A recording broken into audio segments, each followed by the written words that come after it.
Bună dimineața, oameni buni, și bine v-am regăsit la un nou episod. Da, știu că nu ne-am mai văzut de multă vreme, dar azi o să avem de discutat, îmi iau revanșa. Așa că astăzi vreau să aflăm dacă Toyota RAV4 din spatele meu mai este încă de actualitate în 2025. Așa că rămâneți alături de noi să vedeți până la final ce și cum, dăm șotură cu mașina și ne dăm un pic cu părerea despre ea, vedem ce și cum, plusuri, minusuri și așa mai departe. Iar dacă sunteți noi pe canal, vă invit să ne dați un subscribe, asta ne-ar ajuta foarte mult și totodată nu o să pierdeți niciunul dintre clipurile noastre. Foarte important dacă sunteți în căutarea unei mașini. Să știți că foarte multe dintre mașinile pe care o să le vedeți la noi pe canal sunt de vânzare, așa că poate o să vă fie de ajutor. Zic și eu, hai să dăm drumul la treabă.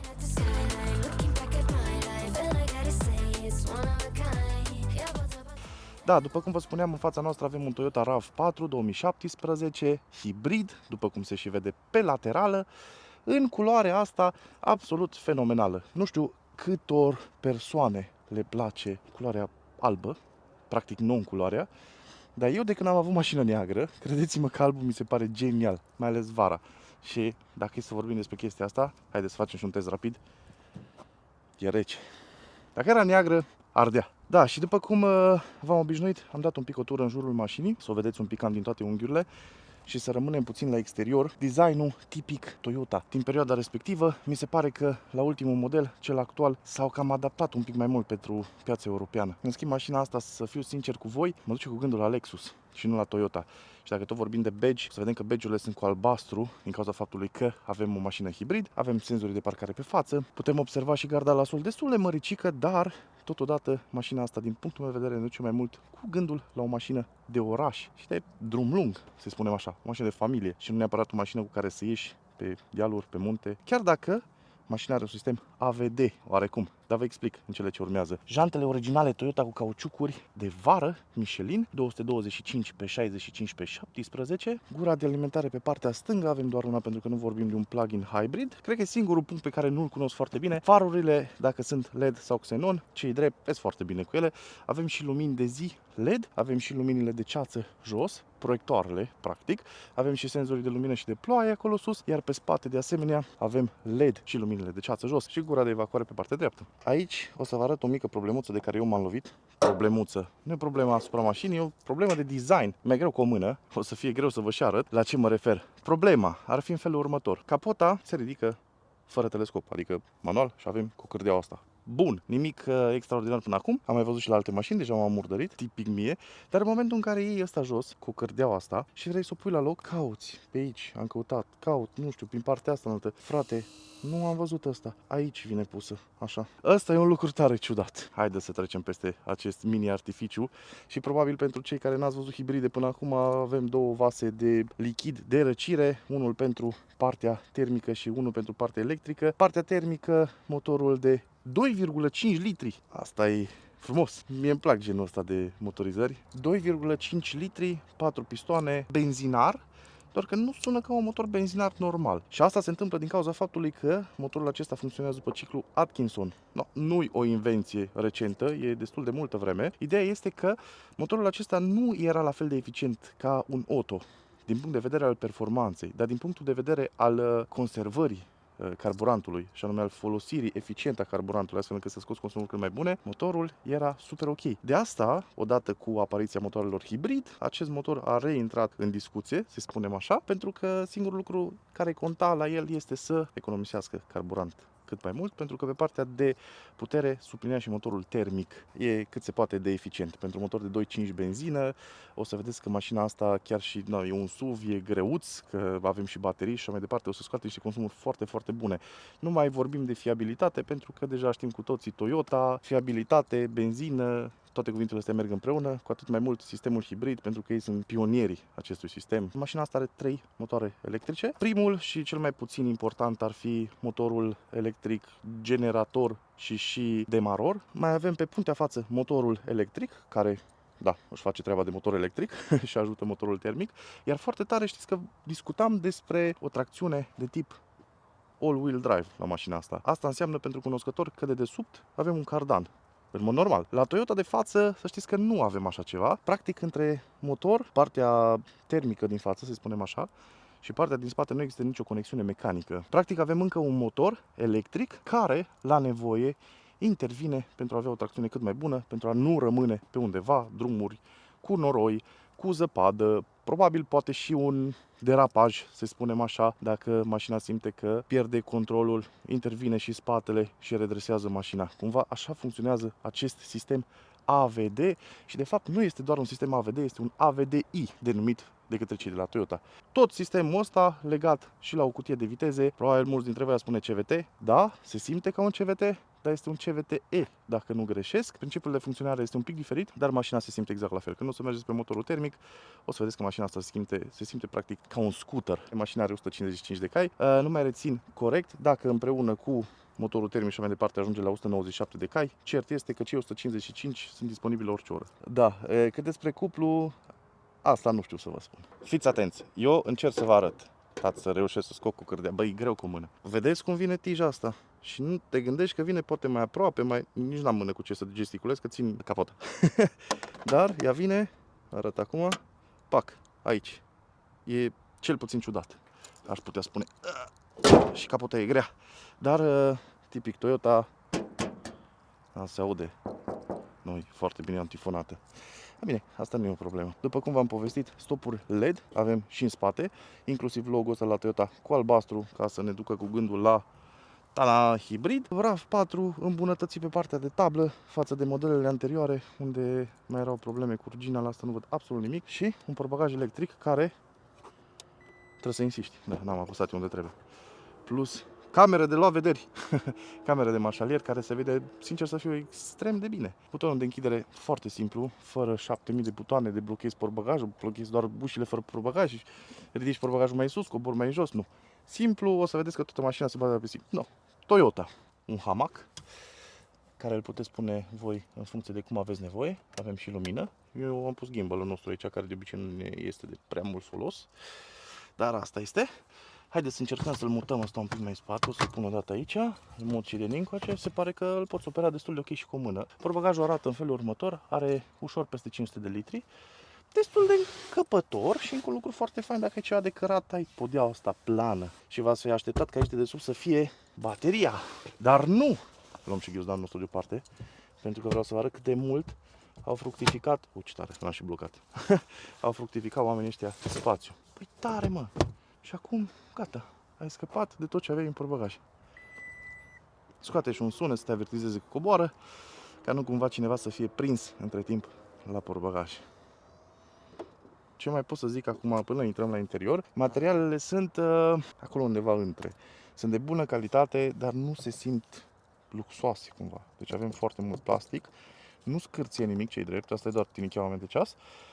Butoanele sunt neinscripționate. Sunt ca la Citroenul pe care l-am mai prezentat la noi pe canal, tipic japonez, da? Aici avem un fel de piele, dar e material moale, practic, unde să ții cotul. Mie îmi place, este un lucru fain. Suport de pahar, în partea de jos boxe, spătarul este reglabil și rabatabil.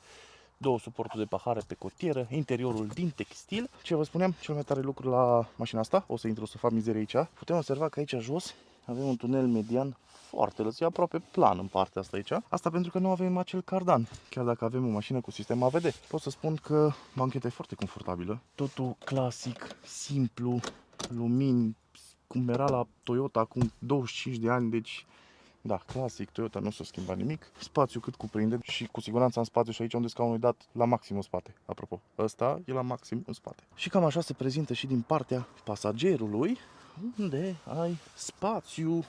Să vedem cam cât. Eram sigur.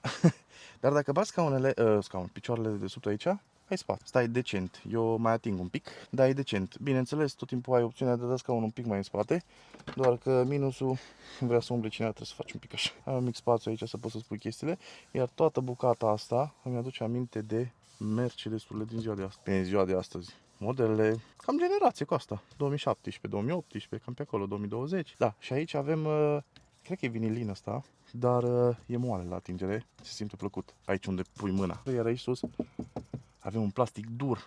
Da, hai să fim serioși. De câte ori pui mâna tu aici sus? Uite pe unde mai are gură de ventilație. Asta mi se pare iară interesant. Așa, din două bucăți. Exact ca la Outlander sau ca la Citroen sau ca la... Da, destul de mare. Plastic, mult. Aici avem material moale cu același vinilin ca și aici. Două suporturi de pahare, cutia de viteze automată. Și am uitat să vă arăt, acestea sunt cheile, avem doar telecomenzi. Și apropo, în cazul în care vi se pare cunoscut butonul ăsta, bă, doar eu am impresia să o e fix ăla de pe Prius. Și cam așa se aude și motorul.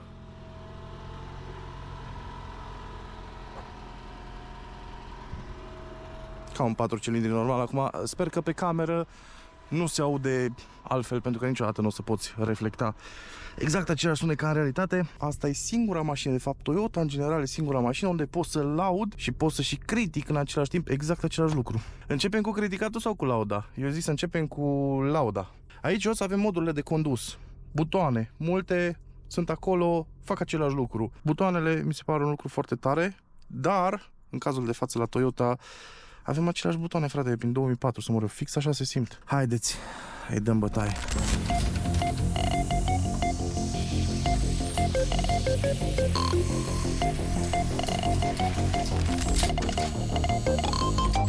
In a world of constant evolution, where the line between man and machine begins to blur,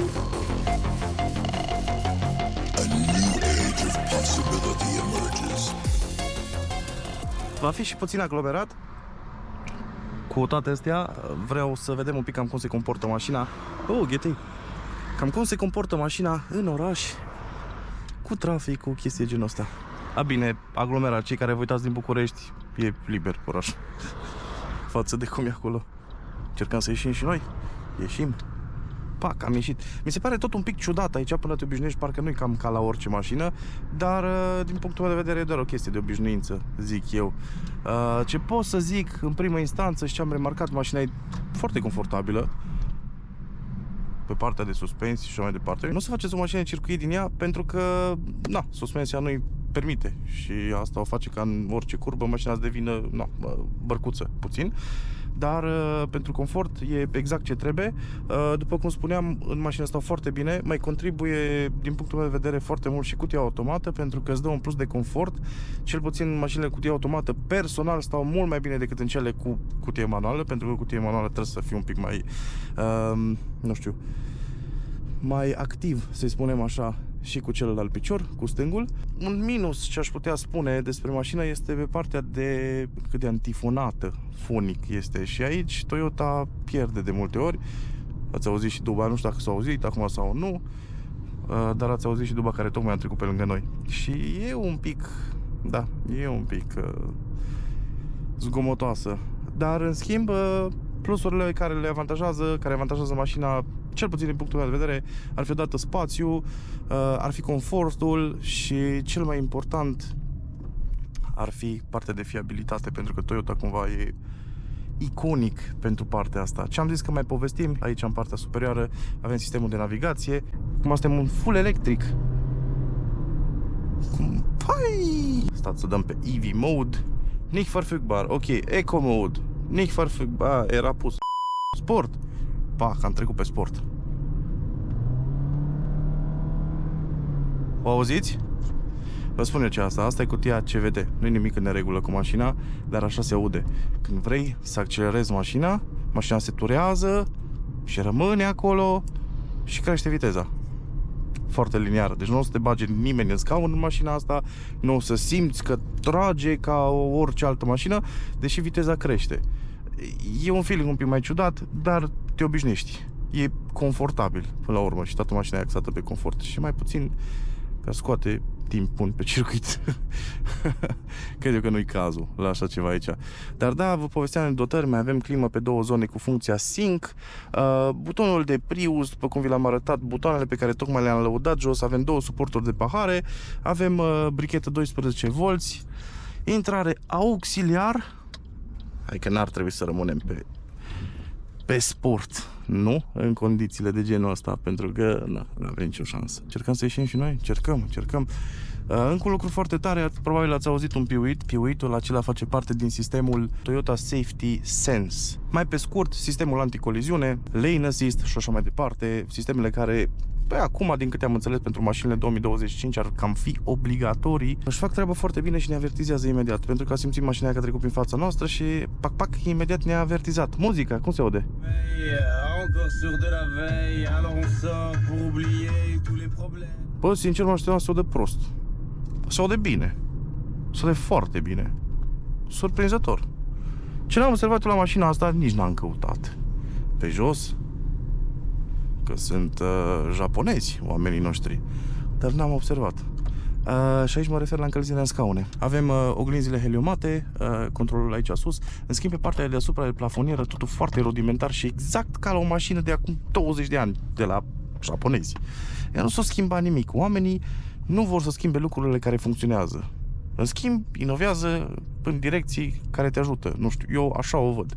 Dacă ești ok, te obișnuiești cu un interior și un feeling de mașină prin 2005, it's safe. E mașina pentru tine. Dacă nu, ar trebui să te orientezi la alta. De ce spun asta? Pentru că și mașina din clipul acesta este de vânzare. Și dacă cumva ești tu interesat sau cauți o astfel de mașină, să știți că mașina o găsiți la Centrum Auto Group. Ei ne-au și împrumutat-o pentru materialul acesta. Cu ocazia asta le și mulțumim. Toate detaliile le aveți în linkul din descriere. După cum v-am obișnuit. Și să răspundem la întrebarea zilei de astăzi, este această Toyota din 2017 încă o mașină actuală în 2025? Păi eu zic că da. E hibrid, cumva intră în peisajul ăsta, e SUV, practic e cam, pot să spun în ultima perioadă, cam cea mai căutată formă de caroserie a unei mașini. Este ieftină la întreținere, din câte am înțeles, nu am deținut una, vreau ca posesorul de mașină să-mi scrie sau cei care sunteți în cunoștință de cauză. Asta nu e un lucru rău deloc, are dotări de ultimă generație, pot să spun, conectivitate Bluetooth și așa mai departe, le cunoașteți și voi. Îmi place mașina, e interesantă, eu zic că e o alegere bună. Și să nu uităm că RAV4 are o reputație foarte bună și în momentul de față cea mai bine vândută mașină în America este Toyota RAV4. Eu sunt de părere că știu oamenii ce știu dacă fac alegeri de genul ăsta. Da, și cam atâta din episodul de astăzi. Sper că n-am uitat nimic. Dacă o să uit, o să revin în rubrica de comentarii. Dacă aveți și voi ceva de adăugat, vă aștept cu mare drag tot în rubrica de comentarii să discutăm un pic despre mașina asta. Și după cum v-am spus, dacă sunteți interesați, linkul aveți în descriere. Așa că până data viitoare, să fiți cu mințoi, noi v-am țucat, mergeți să le ducem mașina înapoi la băieți. Și mă bucur că am avut ocazia să mai postăm ceva nou, pentru că după pauza asta am crezut că nebunesc. V-am țucat! Dați subscribe dacă n-ați făcut-o încă. Pa!